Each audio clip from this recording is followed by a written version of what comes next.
Any person may become great. There is a principle of power in every person. By the intelligent use and direction of this principle, man can develop his own mental faculties. Man has an inherent power by which he may grow in whatsoever direction he pleases, and there does not appear to be any limit to the possibilities of his growth. No man has yet become so great in any faculty but that it is possible for someone else to become greater. The possibility is in the original substance from which man is made. Genius is omniscience flowing into man. Genius is more than talent. Talent may merely be one faculty developed out of proportion to other faculties, but genius is the union of man and God in the acts of the soul. Great men are always greater than their deeds. They are in connection with the reserve of the power that is without limit. We do not know where the boundary of the mental powers of man is. We do not even know that there is a boundary. The power of conscious growth is not given to the lower animals. It is man's alone, and may be developed and increased by him. The lower animals can, to a great extent, be trained and developed by man. But man can train and develop himself. He alone has this power, and he has it to an apparently unlimited extent. The purpose of life for man is growth, just as the purpose of life for trees and plants is growth. Trees and plants grow automatically and along fixed lines. Man can grow as he will. Trees and plants can only develop certain possibilities and characteristics. Man can develop any power, which is or has been shown by any person, anywhere. Nothing that is possible in spirit is impossible in flesh and blood.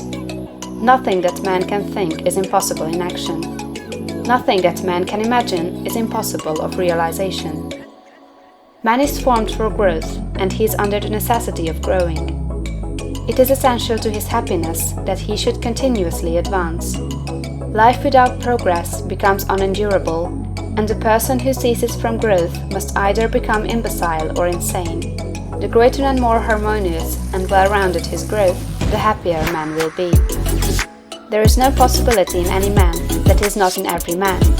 But if they proceed naturally, not two men will grow into the same thing or be alike.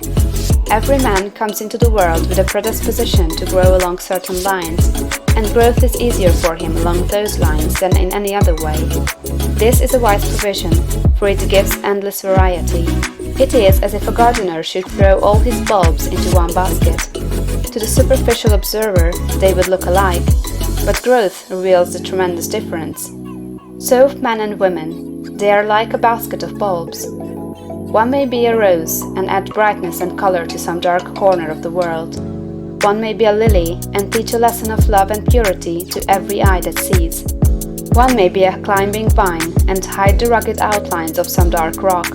One may be a great oak among those boughs the birds shall nest and sing, and beneath whose shade the flocks shall rest at noon, but everyone will be something worthwhile, something rare, something perfect. There are undreamed of possibilities in the common lives all around us in a large sense. There are no common people. In times of national stress and peril, the cracker-box loafer of the corner store and the village drunkard become heroes and statesmen through the quickening of principle of power within them. There is a genius in every man and woman, waiting to be brought forth. Every village has its great man or woman, someone to whom all go for advice in time of trouble, someone who is instinctively recognized as being great in wisdom and insight. To such a one, the minds of the whole community turn in times of local crisis. He is tacitly recognized as being great. He does small things in a great way. He could do great things as well, if he did but undertake them. So can any man. So can you. The principle of power gives us just what we ask of it. If we only undertake little things, it only gives us power for little things. But if we try to do great things in a great way, it gives us all the power there is. But beware of undertaking great things in a small way. Of that we shall speak farther on. There are two mental attitudes a man may take. One makes him like a football. It has resilience and reacts strongly when force is applied to it, but it originates nothing. It never acts of itself. There is no power within it. Men of this type are controlled by circumstances and environment.